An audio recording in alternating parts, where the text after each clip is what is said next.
Olá, nerds, geeks e afins. Estamos todos aqui apaixonados para conferirmos o quinto episódio da quinta temporada da série Star Trek Discovery, exibido na Paramount Plus.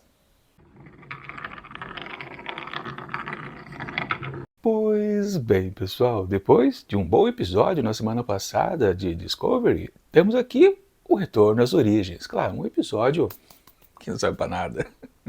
Pois bem, é fácil definir exatamente o que assistimos nesta semana.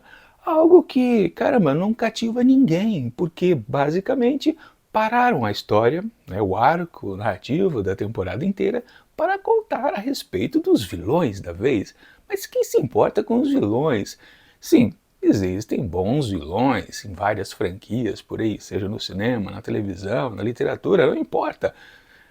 Às vezes, sim, a vilania é construída na base do que era lá o cidadão. Tudo bem, é funcional às vezes, mas na maioria das vezes não importa, basta o vilão ser vilão. Claro, a gente já havia percebido que aqui a dupla de vilões, ou melhor, Maul, a parte feminina do casal Bonnie e Clyde, né, havia sido conectado ao Book. Desde o primeiro episódio, né? O primeiro episódio ou foi o segundo que ele percebeu? Não importa também. Não. O que vale é que, quando isso já foi demonstrado, que havia uma relação entre os dois, né? Porque ela é a filha do seu tutor, do seu mentor, o Cleveland Book original, o Cleveland Book quarto, né? Aquilo já soa, tipo, pra quê? Né? E agora que a gente tem os meandros exatos de por que essa necessidade dessa dupla de mequetrefes, ladrãozinhos, né? Tanto se esforçarem para pegar lá o conjunto de coisas relacionadas aos progenitores, você pensa, é só uma história de amor romântica, mas quem quer ver exatamente, né, essa love story a respeito de Maul e Locke? Quem quer ver? Ninguém. Só os roteiristas mesmos que acharam, pô, ideia genial, né, pessoal? Vamos fazer a nossa versão de Bonnie e Clyde. Só que esses dois malandros aí, eles não têm nenhum charme, carisma, nada. Eles não instigam a audiência a se interessarem por eles. A não ser, claro, a audiência que a gente tá careca de saber, sim, adolescente que pode até achar essa coisa, né, rebelde, né, do casal, ela é uma contrabandista, ele é um príncipe do seu povo e se juntaram, se rebelaram contra o sistema, né? Não, né? Quem se importa com isso?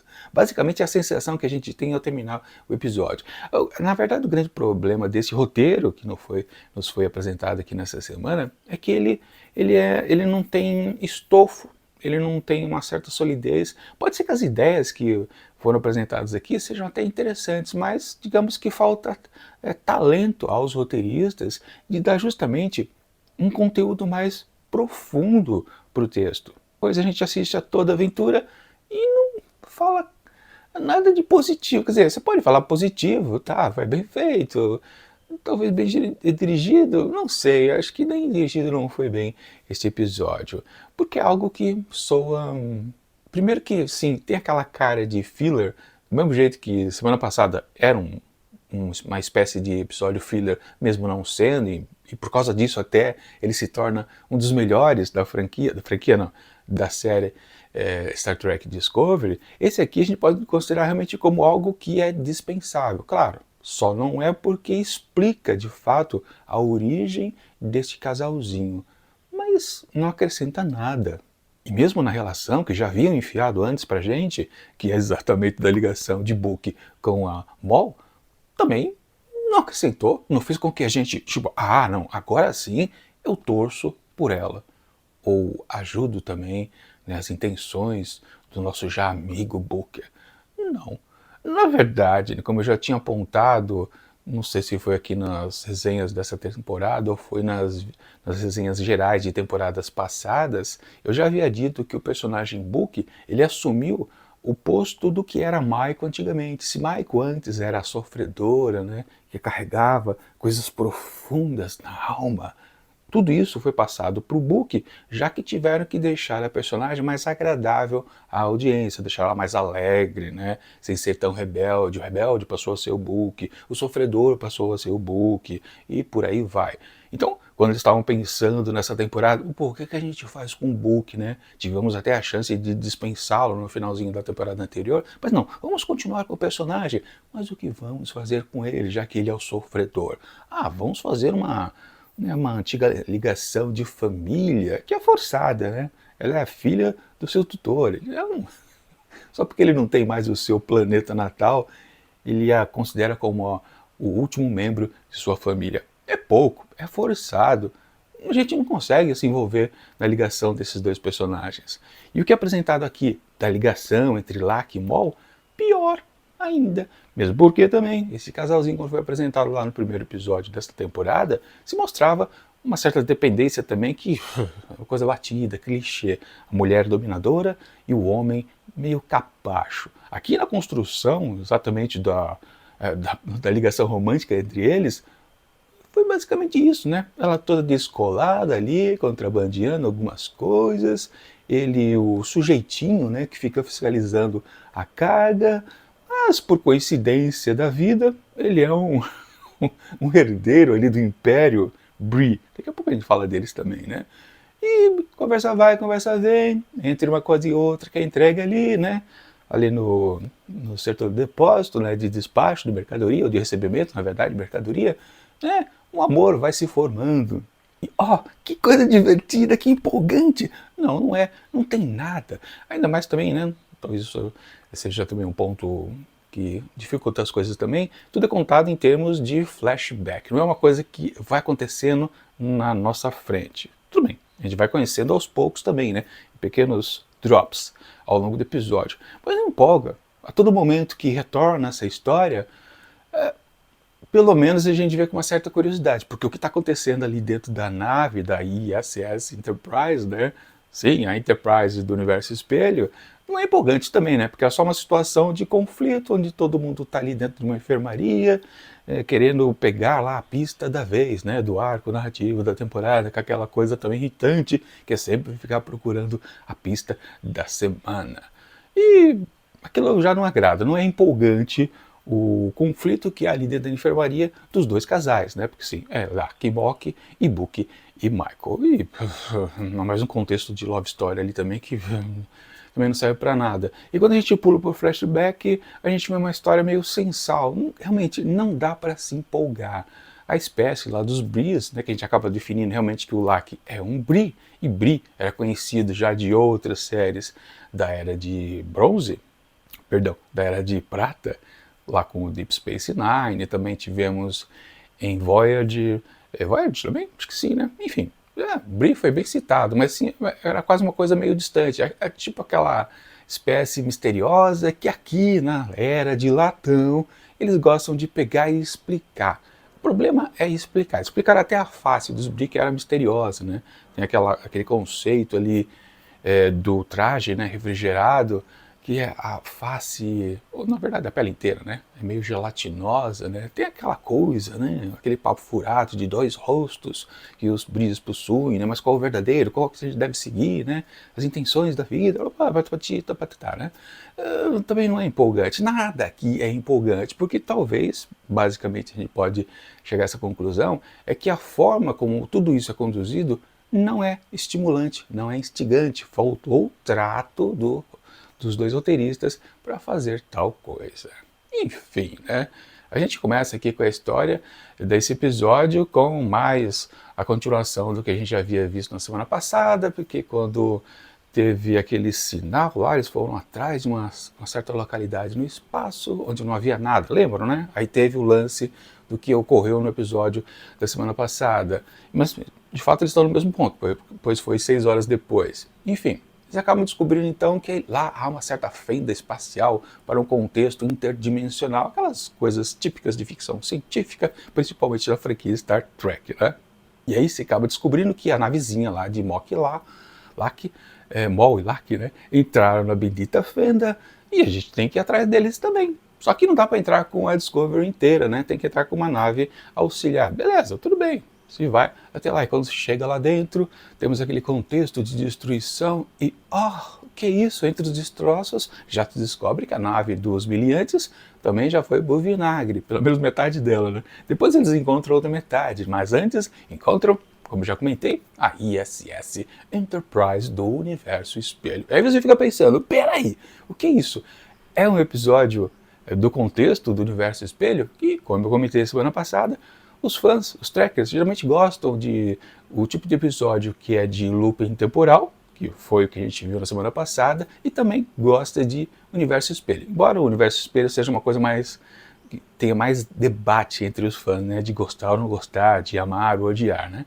Mas de qualquer forma, quando ela pinta a nave ali, você pensa, caramba, é um episódio espelho? É um episódio do Universo Espelho. Vai ser interessante? Não vai? Só que no fundo, depois que a gente passa por todo o episódio, a gente descobre que do Universo Espelho só tem basicamente a nave. Claro, é citado alguns personagens, inclusive a versão Saru. Aliás, esse já é o segundo episódio que o Saru não aparece, né, mas é citado, né? Enfim, mas não agrada, não é empolgante e também é mal explicado porque que aquela nave está ali naquele contexto, naquela região interespacial, e eles conseguiram fugir para o universo Prime e eles viveram suas vidas e por causa disso, claro, uma das cientistas é a que participou lá do projeto, lá dos progenitores e deixou a tal dessa pista, né? Também não acrescenta nada, não é empolgante. Bom, claro que você percebeu que temos duas linhas narrativas, né? O flashback em si, que conta a origem dos meliantes, a linha principal, que é a história da vez, né? Com o Aiko entrando lá dentro da nave espelho, e também temos a terceira linha narrativa, que é exatamente o que faz o Rainer a respeito da sua posição de estar comandando a nave. Essa parte que foi mais, não foi mais para o final realmente fica mais empolgante, digamos assim, lembra mais o que é a série Star Trek, né? E é ok, mas também não é grande coisa, é mais para cumprir tabela, porque ele precisava ser de fato, digamos que efetivado como ainda, anteriormente ele era um capitão, ele foi rebaixado, né? Conseguiu uma vaguinha ali na Discovery, graças à atuação da Michael, mas precisava se provar que ele é um bom capitão. Ficava mais ou menos exposto nos episódios anteriores, aqui se provou, também para a própria tripulação, que ele sim é um bom comandante. Ok, beleza, nesse ponto foi a linha narrativa que menos foi mal feita, talvez. Nesse ponto, ok. Mas muita gente não percebe que, na verdade, existem 4 linhas narrativas aqui nesse episódio, porque temos a questão também da Tilly com o Hugh. Pois é, ele numa viagem emotiva, ele está agora com questões espirituais. Isso foi bem pontuado, né? Lá no comecinho do episódio, o Via deixa, e mais para o final, naquela conversa ali, até longa, né? Lá no bar, os dois personagens conversam e a Tilly define que o que está acontecendo com ele realmente é uma questão espiritual. E ele, é isso mesmo? Eu não sei. Bom, vai ter um desdobramento futuro? Possivelmente, né? Mas também uma coisa que foi injetada nesse episódio aqui, que soa tão esquisita, que fica tão fora do contexto, que você fala, caramba, a gente está vendo já outro episódio, não tá? Sabe, não casa com a história da vez, essa questão do Hugh, né? Ficou bem uma coisa largada. Também tem as questões românticas do casal Michael e Book, que também não interessa nada. Enfim, né? Eu tô até acelerado para falar desse episódio, eu tô com vontade de acabar logo esse vídeo, porque realmente não tem nada de interessante a ser dito a respeito da aventura da vez. É uma aventura completamente dispensável. Se você já não se importava com os dois personagens meliantes, Ball e Locke, você agora, digamos que você também tem mais motivo. Pô, é um chove não molha de uma história romântica, tem um contexto de traição ali no Império Bree, né? E também não empolga.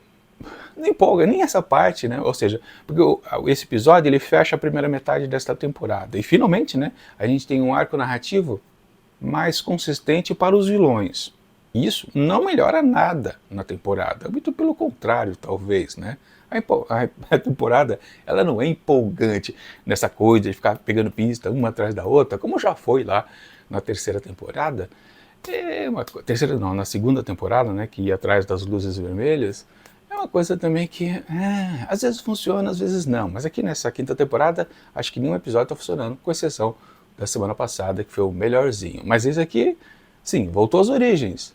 E voltou a ser um episódio pífio que não serve para nada. Os episódios, do modo geral de Discovery, são dispensáveis. Você vê uma vez na vida e nunca mais quer rever, porque eles não impactam a gente de maneira alguma. Os personagens contidos na história não são interessantes, você não cria vínculos com ele. Esse episódio foi feito para a gente gostar mais de Mol e Locke.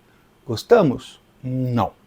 Talvez nenhum fã convicto. Aliás, quando fiz uma pesquisa a respeito desse episódio, percebi que até os fãs mais ortodoxos não curtiram este episódio. Acharam ele meio sem propósito. Quer dizer, ele tem bastante propósito, mas efetivamente ele não chega aos objetivos que ele se propõe. A gente percebe que eles querem fazer grandes definições por aqui. Fazem, mas não tem punch, né? Não tem impacto na nossa alma, né?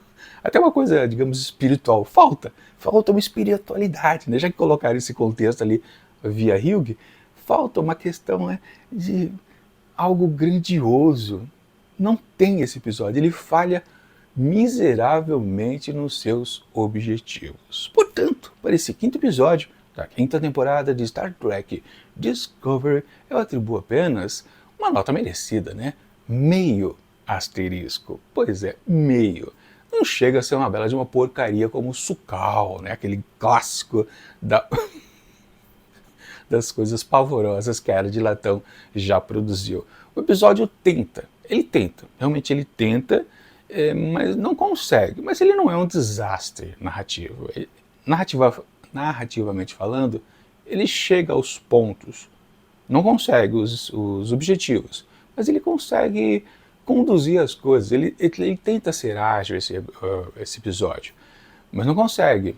Ele tenta ser encantador, humano, apaixonante, não consegue, mas nem por isso dá para dizer que é um episódio desastroso. Meio asterisco, tá de bom tamanho para o que vimos por aqui. E eu não sei como eu consegui falar tantos minutos a respeito desta coisa aqui, que com certeza eu vou esquecer. Espero que eu esqueça. Enfim, vamos ver semana que vem se alguma coisa vai para frente nesta temporada, que já podemos considerar meia boca com certeza. É isso.